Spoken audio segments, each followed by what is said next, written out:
Hi friend, नमस्कार, जय हिंद, जय भारत।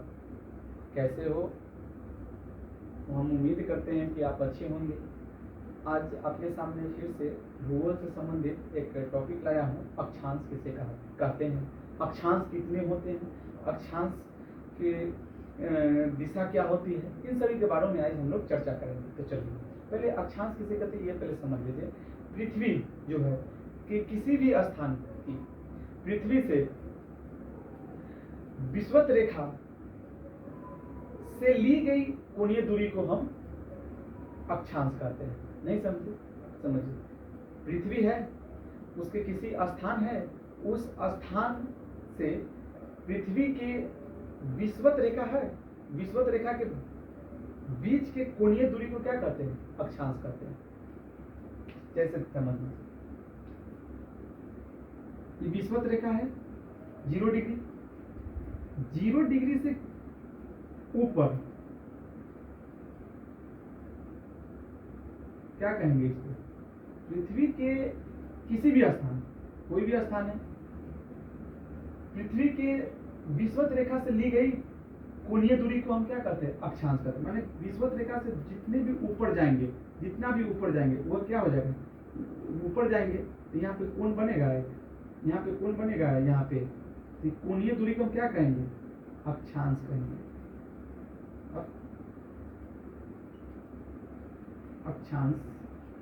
अक्षांश कहेंगे। माने कि विषुवत रेखा से पृथ्वी के किसी भी स्थान पे ली गई कोणीय दूरी को हम क्या कहेंगे? अक्षांश कहेंगे। ठीक, ये तो समझ गए। कुल अक्षांश की संख्या कितनी होती है? तो कुल अक्षांश की संख्या होती है 181। कैसे? तो आइए बताते हैं। 90 इधर, 90 डिग्री का कोण बन गया, 90 इधर, 90 इधर, तो कितना हुआ? 90 प्लस 90 माने 90 प्लस 90 180 हुआ।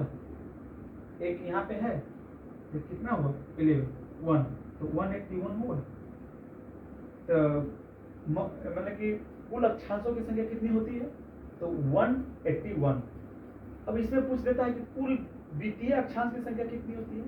तो 181 के 2 घटा दीजिएगा तो द्वितीय अक्षांश की कुल संख्या आपको पता चल जाएगा। यानी कि कुल द्वितीय अक्षांश की संख्या कितनी होती है? 179, यानी 179 होती है। यहाँ पे लिखते हैं कुल द्वितीय अक्षांश की संख्या कितनी होती है? 1 कितनी होती है? कितने? 99 तो ये हो जाएगा प्लस 90, 180 प्लस 1, 181। ये तो हो गया कितना? द्वितीय अक्षांश, सॉरी अक्षांश की संख्या हो गई।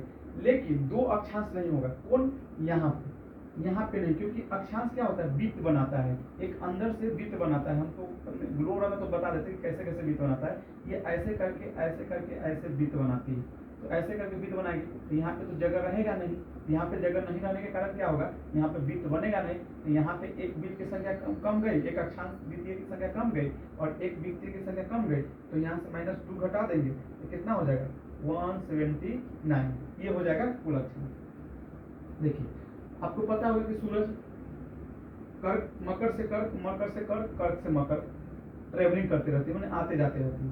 तो इन क्षेत्रों में, इन दोनों क्षेत्रों में क्या होगा? सूरज आते जाते रहेगी तो क्या होगा? सूरज की लंबवत किरण पड़ते रहेगी।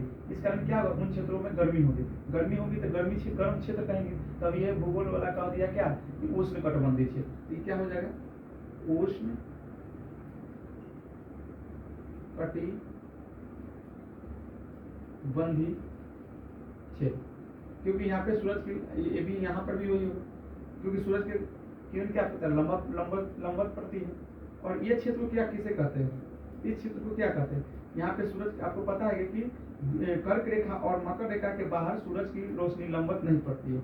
यहाँ पे लंबवत नहीं पड़ेगी तो क्या तिरछा पड़ेगी, तो तिरछा पड़ेगी तो क्या होगा कि गर्मी कम होगी, यानी कि ठंड और गर्मी दोनों होगी। तो ठंड और गर्मी दोनों होगी तो हम इसको क्या कर देंगे? शीतोष्ण। क्या हो जाएगा? शीतोष्ण। शीतोष्ण, शीतोष्ण क्षेत्र हो जाएगा।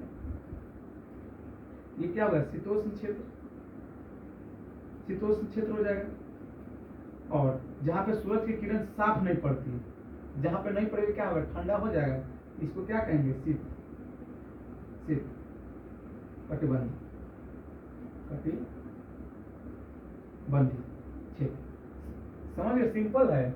देखिए, जहाँ पे सूरज नहीं पड़ेगा तो वहाँ पे कॉमन सेंस की बात है, जहाँ पे सूरज नहीं पड़ेगी रोशनी, सूरज की रोशनी नहीं पड़ेगी लंबवत, वहाँ पे ठंडा और गर्म होगी। जहाँ पे तिरछा रोशनी पड़ेगी वहाँ पे ठंडा और गर्म दोनों रहेगी, तो उसको, उस क्षेत्र को हम क्या कहेंगे? शीतोष्ण क्षेत्र कहेंगे। जहाँ पे सूरज की किरण साफ नहीं पड़ती है तो वहाँ उस क्षेत्रों को क्या कहेंगे? तो उन क्षेत्रों को हम कहेंगे शीत क्षेत्र, मतलब शीत कटिबंधी क्षेत्र। देखिए, पढ़ने के लिए तो ये, इसको अगर सिंपल में अगर समझा दिया जाए, ये उष्ण मतलब क्या होता है? गर्म। कटिबंधी मतलब क्या होता है? क्षेत्र। तो उस गर्मी क्षेत्र, यहाँ का शीतोष्ण, शीत मतलब तनका, शीत मतलब ठंडा, उष्ण मतलब गर्मी, तनका ठंडा तनका गर्मी, यानी दोनों बराबर हो जाए तो क्या होगा? शीतोष्ण क्षेत्र। जहाँ पे शीत, जहाँ पे खाली ठंडा है तो उसको क्या कहेंगे? शीत कटिबंधी क्षेत्र, शीत यानी ठंडा क्षेत्र कहेंगे। ठीक, तो ये तो समझ गए। अक्षांश अक्षांश किसे कहते हैं? एक बार और समझ लीजिए, अक्षांश क्या कहते हैं? पृथ्वी कि किसी भी स्थान की, पृथ्वी के विषुवत रेखा से ली गई कोणीय दूरी को हम अक्षांश कहा जाता है। ठीक, और इसकी कुल संख्या कितना होती है? तो कुल अक्षांशों की संख्या होती है 181, कुल वित्तीय अक्षांशों की संख्या होती है 179। और 2 क्यों कम होती है? क्योंकि यहाँ पे नहीं बन पाती है, और यहाँ पे जगह कम होने के कारण नहीं बन पाती है वित्त, और यहाँ पे जगह होने के कारण नहीं बन पाती है।